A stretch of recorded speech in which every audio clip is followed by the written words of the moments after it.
Good day, everyone. So today I'm going to be uh, teaching you guys about the laws of indices. I've noticed that quite a number of students don't really understand how to deal with questions uh, in indices. So today I'm going to be dealing with the laws of indices, and later we are going to be solving a lot of questions in indices to um, so as to make sure that everybody understand it. So the first thing we are going to do is that, okay, now let me write laws of indices.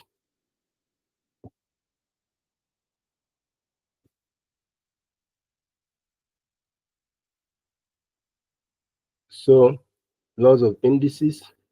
Now, before we dive into the laws of indices, there are things that you are meant to know before you really go into laws of indices. And that is why many students at the end of the day, after being taught, still don't understand the laws of indices. Now, the first thing is that, although this ought to have been taught, right from when you were in uh you know GSS class, but I hope you can really remember this. You can still remember it. It is first how to express numbers as a product of prime factors. Or let me say how to express a number as a product of its prime factor. So what am I talking about? I'm going to tell you why it is very, very important to know it. You know. Then secondly, uh, how to express a number in index form.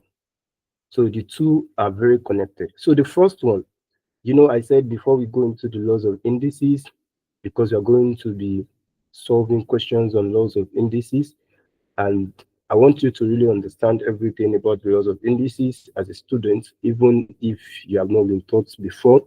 So the first thing is that please quickly try to recall how to express a number as a product of its prime factor.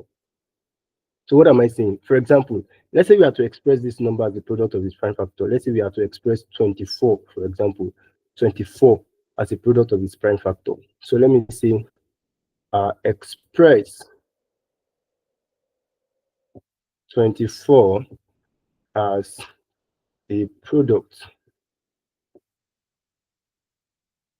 of its prime factors.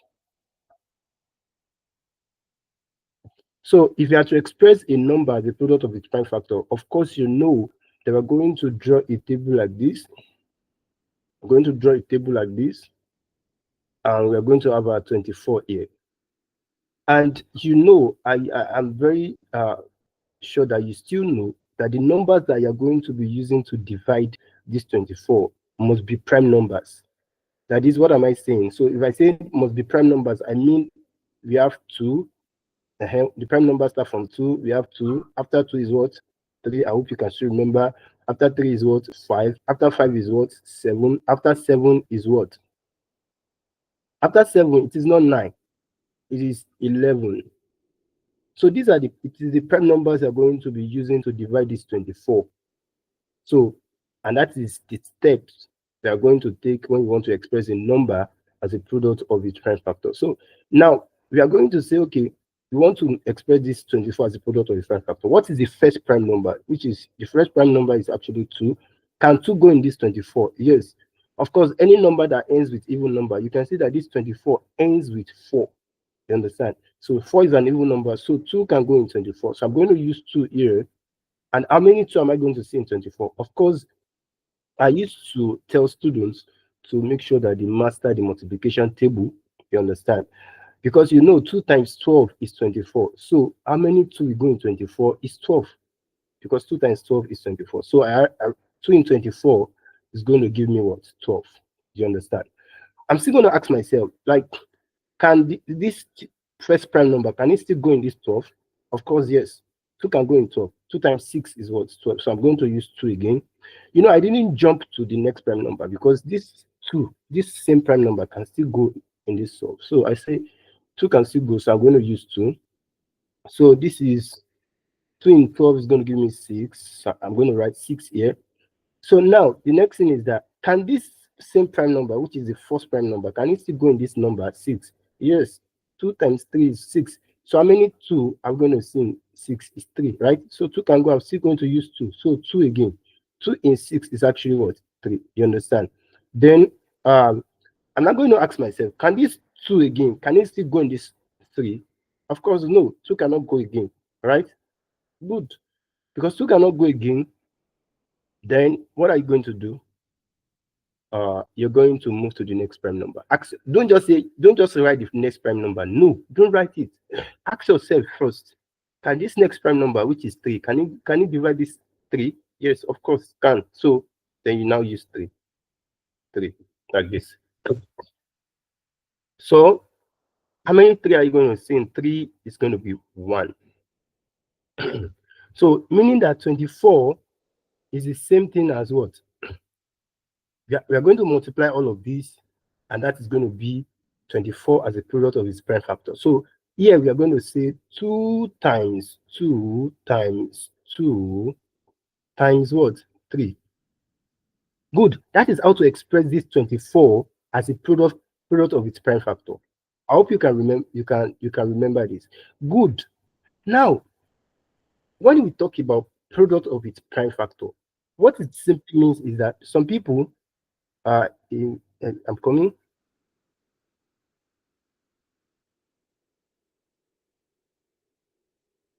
So when we say that we should express a number as a product of its prime factor, what does it mean? Have you ever asked yourself?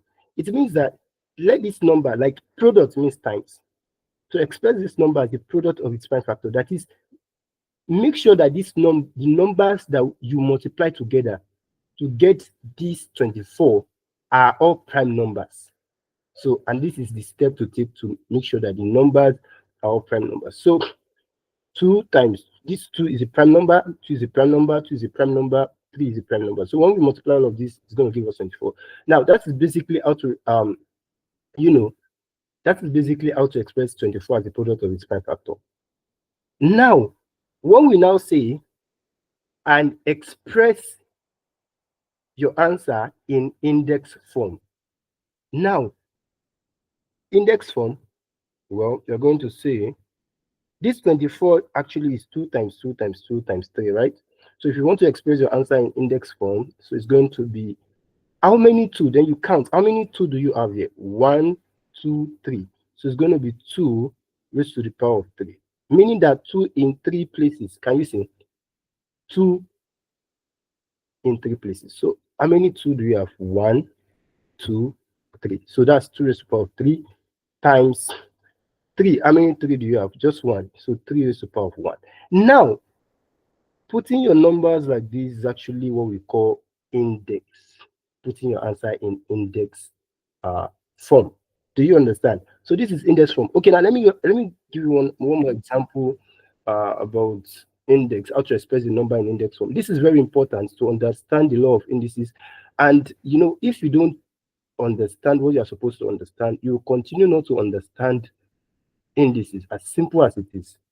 So please try to revise this.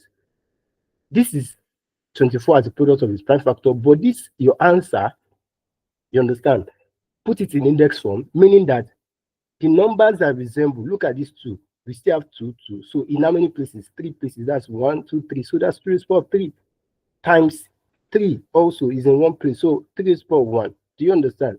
So that is that for that. Now, for example, express 8 in index form. So my question 2 is this. So here, let me call this question 1.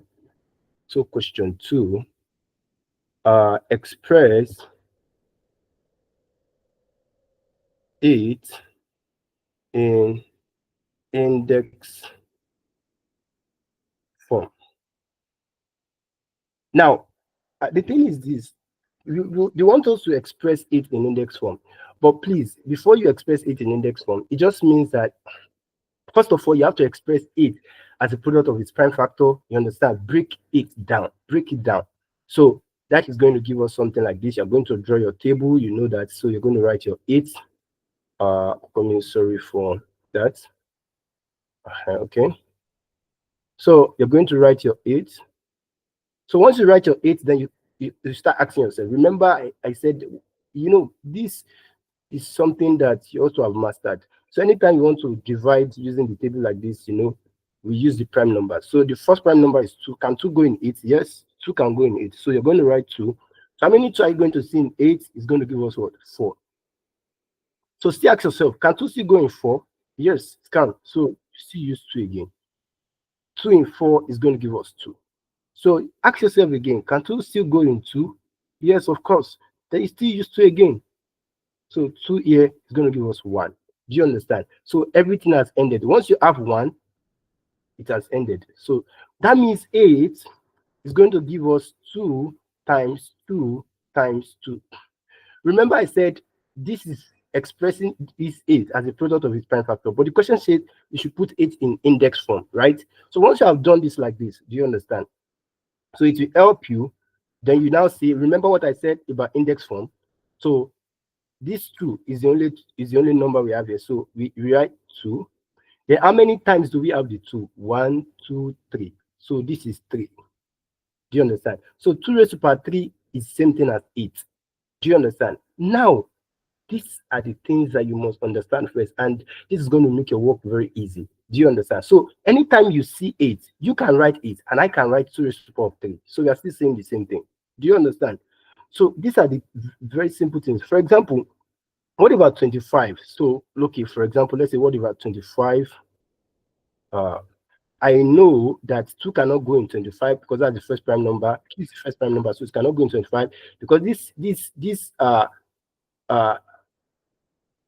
this 25 is ending with an odd number. So 2 cannot go in odd numbers without remainder. So now we move to 3. But with my experience, you understand, of multiplication table, I know that 3 times 7 is 21, 3 times 8 is 24, 3 times 9 is 27. And there's nothing like 25 there. So meaning 3 cannot go in 25. So I know that the number that can actually go is 5. You understand? Because 5 times 5 is going to give me what? 25. Do you understand? So meaning that the number I'm going to use here is 5. So I say 5. How many 5 am I going to see in 25? Well, I've said it. 5 times 5 is 25. So I say 5 in 25 is 5. Do you understand? So the next thing I'm going to do is that I'm going to say, can 5 still go in this 5? Yes, of course. So I still write 5 here. So 1. Do you understand? So that means 25 is going to be what? 5 times 5. You understand? So this is actually basically in index form is going to be 5 raised to the power of 2. Now look, numbers like 5 raised to the power 2, this 2 is what we call index. And this 5 is what we call base. You understand? Now, this 2, you can also call it power because that's what we even call it often. You understand? So we have 5 raised to the power 2. You understand? So when I say 5 raised to the power 2, this 5 itself is the base, is what we call the base. You have to get yourself, you want to learn, so you must know that 5 is the base. You don't just say 5, I know 5. No, 5 is the base. This 2 is the power. Do you understand? Now, and this 2 is the power. Well, it is also called index. Do you understand? It's called index. So, and that is where we are going to be moving to indices. But before that, now let me tell you something. You can now see that numbers like 2 raised to the power 2 is the same thing as 2 times 2. Not because of this 2. Not because we are saying, okay, now let's say 2 raised to the power 3 is 2 times 2 times 2. You understand? You know, a lot of students still write 2 raised to the power 3 as 2 times 3. Please, 2 raised to the power 3. 2 raised to the power 3 is not equals to 2 times 3. Please, 2 raised to the power 3 is not equals to what? 2 times 3. You have actually seen it now. Can you see? 2 times 2 times 2 is 8. So, and that in index form is 2 raised to the power 3. Can you see? And 2 times 3 is what? 6. 2 raised to power 3, which is 2 times 2 times 2 is what? 8. Are they the same thing? No. They are never the same thing. Please don't make such mistakes. Train yourself to understand all these basic things, because with the understanding of these basic things, you're actually going to understand everything. Everything. Believe me. Believe you me. So you've actually understood now that 5 is the base here. This 2 here is actually the is also this 2 is index, or we call it what? Power. Do you understand? Good.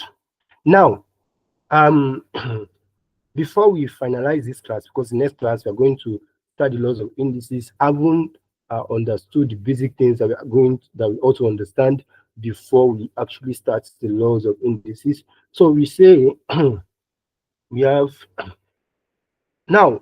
Okay, now let me write here. If you have 2 raised to the power of 3, for example, times 2 raised to the power of 2, can you see? I hope you can remember, because I just said it not quite long. I said this 3, this 2 is the base, right? Good. This 2 here is also a base. Why this 3 is index? You understand? Index. This 2 here, you understand, is also index. Of course, we know that in English we have plural, you understand? So once you have 2 or more things, then it's become plural. So index, then it becomes what? Indices, indices, indices, indices. Because we have index here, we still have index here, and that's why they are becoming what? They are becoming indices. So this is the plural of this index. So that's why we have indices. She understand what I'm trying to say. So meaning that I cannot apply the law of indices to just a number. I cannot say I have 2 raised to the power 3, and I'll say, okay, well, of course, um, I can say 2 raised to the power 3. I know within myself that 2 raised to the power 3 is 2 times 2 times 2, which is 2 raised to the power, which is 8, right? So anyway, index giving us indices. So that is where we have indices. She understand. So when we have more than one index, we have the plural to be indices. Then we are now going to look at, I'm going to in the next video, I'm going to be showing you how the laws of how the laws of indices want to help us. If something wants to help you, then definitely you give that in attention. You understand? And once you give it attention, you learn all the basic rules. I want to help you, and I want to give you conditions. So all those conditions, once you keep them, then you don't have problems. So I have to learn all the conditions. So once I learn the conditions, then there's not going to be problem. So thank you very much.